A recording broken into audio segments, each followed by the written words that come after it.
Well, my baptismal name was Francis. I was named after my father and my grandfather. When I became a monk, I made the decision to change my name because as a monk I'm taking on a whole new lifestyle and a whole new identity, really. So I wanted a change of name that would reflect that. I chose Wulfstan because, Saint Wulfstan was an English saint who lived in the mid to late 11th century in the south central England, the Diocese of Worcester. He was the Bishop of Worcester.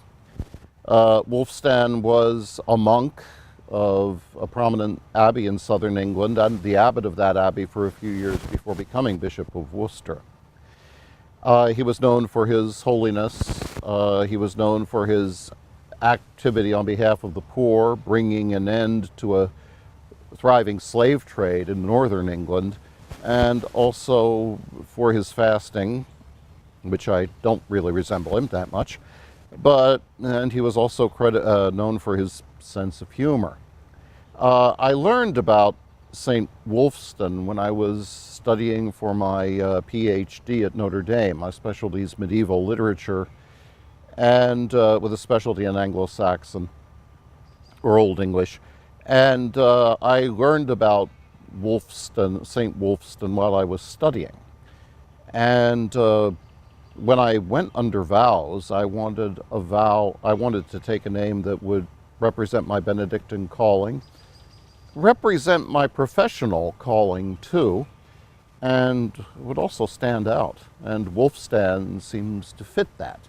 Wulfstan in Anglo-Saxon it could mean the stone of the wolf, or it could mean somebody who stands like the wolf.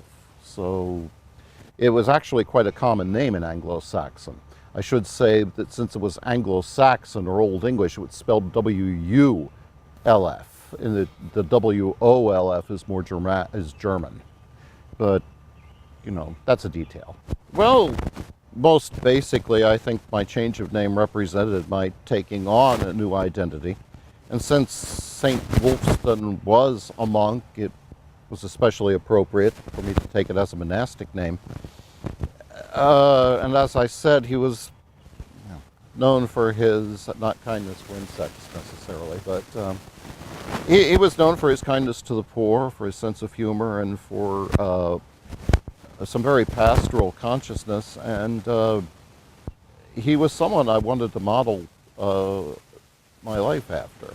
He was very concerned for the poor, as I said, very concerned to make sure that the upper classes, the nobility at the time, treated the poor decently, shared with the poor, didn't make their lot harder. And I like to use that as kind of an aim, something for me to aim for, to be more conscious of everybody around me whenever I minister, whenever I do weekend missions at the parish, to be open to everyone, just as he was. And also, he had a sense of humor, and I try to cultivate a proper sense of humor now. A proper sense of humor that could lighten tension or make people pay a little more attention to things that I say, using sort of humorous remarks or wit to liven up a lot of my teaching. Make it more approachable.